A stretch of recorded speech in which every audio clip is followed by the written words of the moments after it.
Assalamualaikum warahmatullahi wabarakatuh. Bismillahirrahmanirrahim. Perkenalkan kami dari kelompok 4 dengan anggota yaitu Nadine Jazila dengan NIM 0091, yang kedua yaitu Octaviatus Sofa dengan NIM 0138, dan yang ketiga yaitu ada Rendra Aufar Daeng Mataram dengan NIM 0224. Alhamdulillahirrabbilalamin. Sebelumnya kami ingin mengucapkan terima kasih banyak kepada Bapak Sultoni yang telah memberikan waktu kepada kami, sehingga pada kesempatan kali ini kami dapat mempresentasikan hasil diskusi kami yaitu yang berjudul hadis dilihat dari segi kuantitas. Langsung saja kita mulai untuk materi yang pertama. Hadis mutawatir. Jadi, hadis dilihat dari segi kuantitas itu memiliki dua jenis, yaitu hadis mutawatir dan juga hadis ahad. Untuk yang pertama, penjelasan yang pertama yaitu hadis mutawatir. Apa sih hadis mutawatir itu?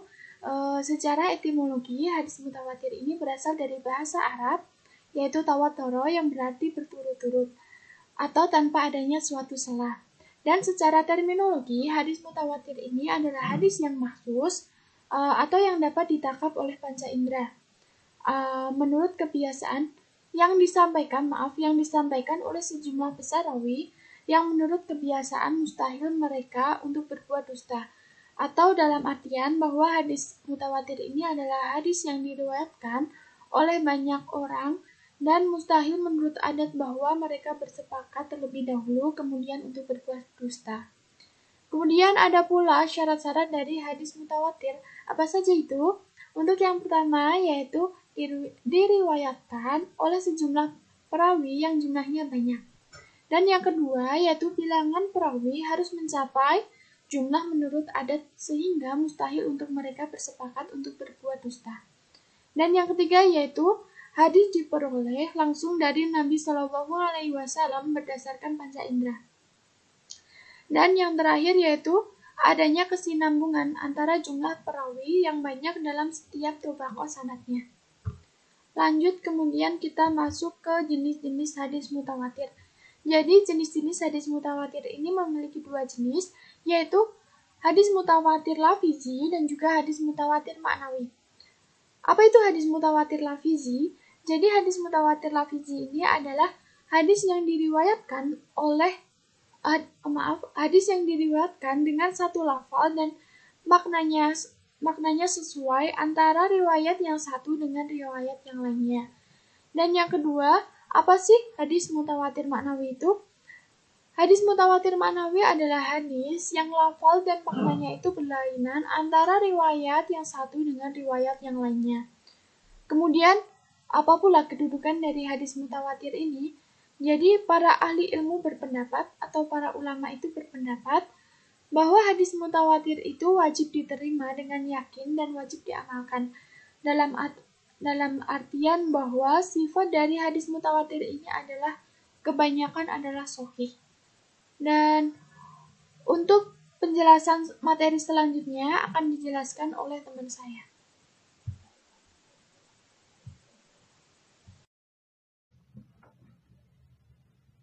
Baiklah, saya Rendra akan melanjutkan penjelasan dari teman saya tadi, Mbak Okta. Di sini ada contoh hadis mutawatir yang bunyinya menceritakan kepada Musa, dia berkata, menceritakan kepada Abu Uwanah diperoleh dari Abi Husain dari Abi Salih dari Abi Hurairah dari Nabi Shallallahu Alaihi Wasallam. Jadikan nama kamu sesuai dengan namaku dan jangan kamu meletakkan keburukan dengan yang aku anggap itu buruk. Siapa yang di antara kamu melihatku di dalam tidurnya, maka ia benar-benar telah melihatku. Sesungguhnya setan tidak bisa menyerupai bentukku, dan siapa yang berdusta dengan sengaja, maka ia telah menyediakan tempatnya di dalam neraka. Jadi maksud hadis ini bahwasanya ketika kita bermimpi berjumpa Nabi Muhammad SAW, kita itu sebenarnya benar-benar berjumpa di dalam mimpi kita, karena syaitan tidak bisa menyerupai nabi. Oke, kita lanjut. Hadis ahad. Hadis ahad, hadis yang tidak memenuhi syarat-syarat hadis mutawatir. Jadi kesahihan hadis ini tergantung pada kualitas periwayatan dan kualitas persinambungan sanadnya. Baiklah, ini di sini ada jenis-jenis hadis ahad ya. Hadis masyhur. Hadis masyhur, apa-apa yang diriwayatkan oleh 3 orang atau lebih dalam setiap takabahnya selama tidak mencapai batasan mutawatir itu ya. Nah, itu kan di situ kan dijelaskan seperti itu. Nah, sekarang saya akan memberi contoh hadis masyhur. Kita, kaum muslimin, adalah kaum yang hanya makan bila lapar dan berhenti apabila sebelum kita kenyang. Nah, hadis masyhur ini adalah hadis yang populer dan itu ada berada di kalangan masyarakat, dan tugas kita sebagai pelajar, kita itu menerangkan kepada masyarakat bahwasanya hadis masyhur yang terkenal itu kan ada yang sanadnya jelas, ada juga yang dia itu hadis dhaif seperti itu. Nah, contoh di atas tadi ya, yang saya terangkan tadi itu adalah hadis dhaif. Akan tetapi maknanya itu jelas atau benar.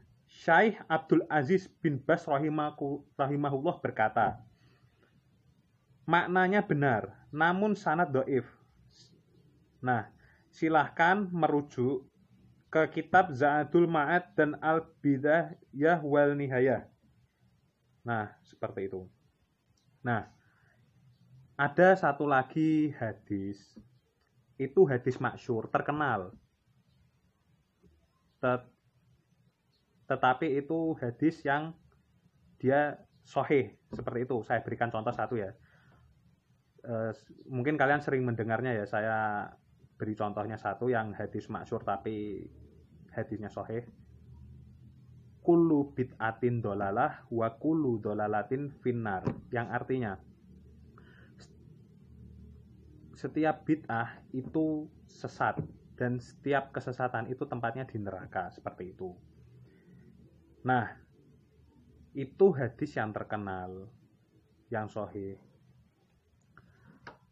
Akan tetapi kalau kita tinjau ulang ya, seperti ibaratnya kan kita tuh kan harus menerangkan bila ada masyarakat awam yang bertanya tentang hadis tersebut.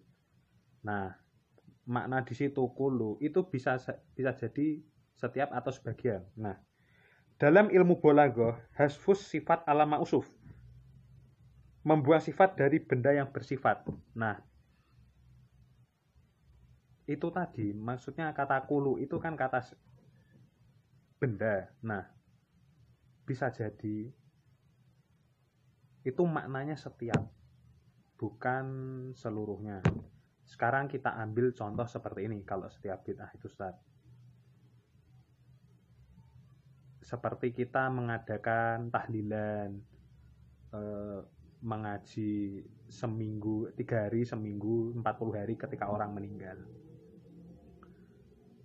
Nah, itu bid'ah, tapi bid'ah hasanah. Maksudnya seperti apa? Ketika kita mengadakan yasinan, tahlilan seperti itu, otomatis kita mengundang tetangga atau orang terdekat untuk menghadiri acara tersebut.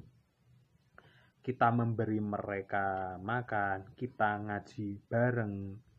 Itu kira-kira itu baik tidak untuk kita? Baik kan?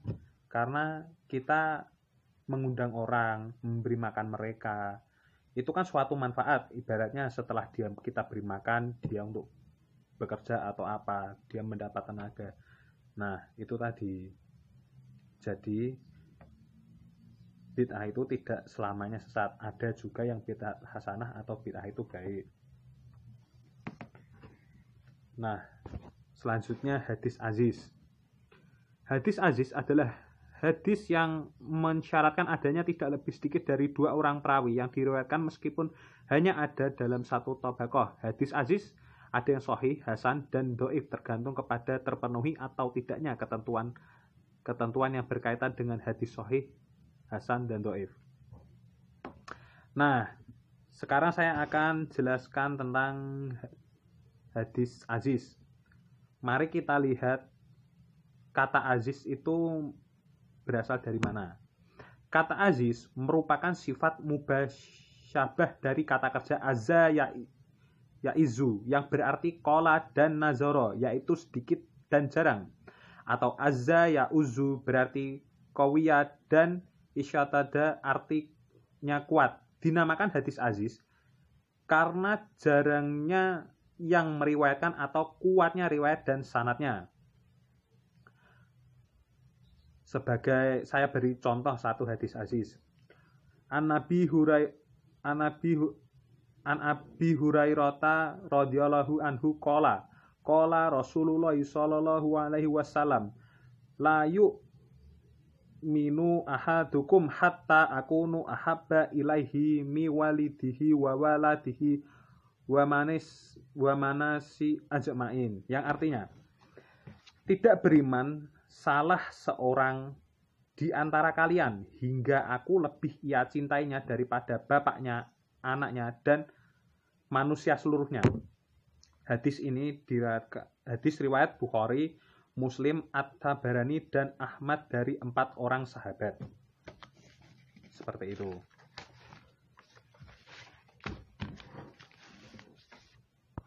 Kita lanjut. Hadis fard.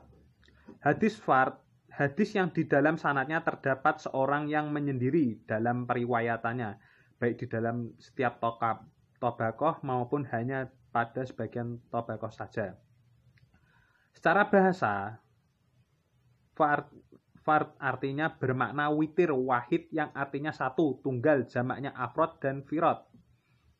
Maka hadis fard itu sama dengan gharib. Perbedaan keduanya hanya dari sudut memakainya. Kalau dalam hadis gharib, tafarudnya nisbi, sementara dalam fard tafarudnya mutlak. Nah,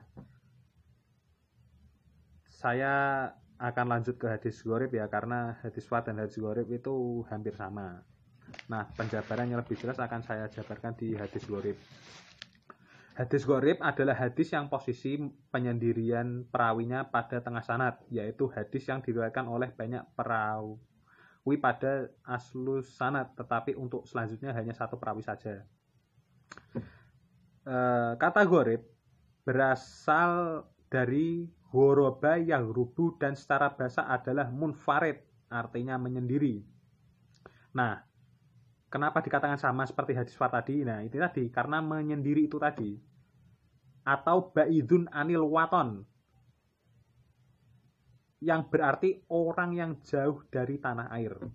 Secara terminologi, Ibnu Hajar al-Asqalani mendefinisikan hadis gharib adalah hadis yang sanadnya terdapat orang yang menyendiri dalam meriwayatkannya dimanapun penyendirian itu terjadi. Hadis gharib ini ada kitab terkenal dalam bidang ini. Contohnya seperti At-Tharatul Gharibi wal Afrod, karyanya Al-Hafiz Muhammad Ibnu Thoril Al-Maqdisi. Nah, yang kedua Al-Hadisu Sihah Al-Gharib, karya Yusuf Ibnu Abdurrahman Al-Mizi Asy-Syarifi. Nah, saya beri satu contoh hadis gharib ya. Ini pasti kalian sering mendengar nih. Innamal a'malu binniyat. Sesungguhnya sesuatu itu didasari daripada niatnya. Nah, ini adalah salah satu contoh hadis gharib yang jalur sanadnya yaitu Abdul Majid bin Abdul Aziz dari Abu Rawat dari Malik menerima dari Yazid bin Aslam menerima dari Ataba Yasar menerima dari Abu Sa'id Al-Khudri menerima dari Rasulullah Shallallahu Alaihi Wasallam. Itu tadi contoh hadis gharib. Baiklah, materi selanjutnya akan dijelaskan oleh.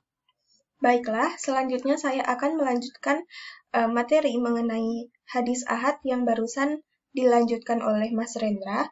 Bisa teman-teman lihat di layar, ini ada kedudukan hadis ahad. Kedudukan hadis ahad ini ada dua. Yang pertama, hadis ahad dapat digunakan sebagai dalil untuk menetapkan masalah akidah. Karena hadis ahad ini sahih memfaedahkan ilmu, dan yang memfaedahkan ilmu wajib diamalkan. Kemudian yang kedua ada hadis ahad tidak dijadikan sebagai dalil terhadap akidah. Karena apa? Karena memfaedahkan dhoni. Kemudian kita masuk ke slide selanjutnya, yaitu contoh dari hadis ahad. Kita sebelumnya sudah mengetahui macam-macam hadis ahad dan pengertian dari hadis ahad. Selanjutnya kita akan lihat contoh dari hadis ahad. Bismillahirrahmanirrahim. A'udzubillahi minasyaitonirrajim. Bismillahirrahmanirrahim. Haddatsana Abdullah bin Yusuf qala akhbarana Malikun an ibni Shihabin an Muhammad bin Jubair bin Mut'iman abihi qala sami'tu Rasulullah qara'a fil maghribi bitur, yang artinya telah menceritakan kepada kami Abdullah bin Yusuf, ia berkata, telah mengkabarkan kepada kami Malik dari Ibnu Shibah dari Muhammad bin Jubair bin Mut'ami dari ayahnya, ia berkata, aku pernah mendengar Rasulullah SAW membaca dalam sholat maghrib surah At-Tur. Nah, ini contoh dari hadis ahad, hadis riwayat Bukhari. Kemudian kita akan melanjutkan slide yang terakhir, yaitu ada perbedaan antara hadis mutawatir dengan hadis ahad. Perbedaannya ini ada dua. Yang pertama akan kita bahas terlebih dahulu, yaitu hadis mutawatir itu jumlahnya sangat sedikit dibandingkan dengan hadis ahad. Nah, hadis mutawatir ini sendiri nanti juga dibagi menjadi dua. Ada mutawatir baik lafaz, dan ada juga mutawatir berdasarkan maknanya atau redaksi dan esensi. Tetapi ada juga yang sekedar maknanya saja. Kemudian yang kedua, perbedaannya yaitu secara sederhana, untuk memahami hadis ahad harus mengerti hadis mutawatir terlebih dahulu. Karena apa? Hadis yang tidak memenuhi syarat sebagai mutawatir pasti akan dikategorikan sebagai hadis ahad. Mudahnya seperti itu. Nah, kemudian hadis ahad sendiri nanti ada klasifikasi lanjutan. Ada hadis masyhur, ada hadis aziz, dan hadis gharib yang sudah dijelaskan di atas tadi. Ini biasanya dibahas lebih lanjut dalam kitab-kitab mustalahah. Nah, mungkin penjelasan dari kelompok kami mengenai hadis berdasarkan kuantitatif sekian.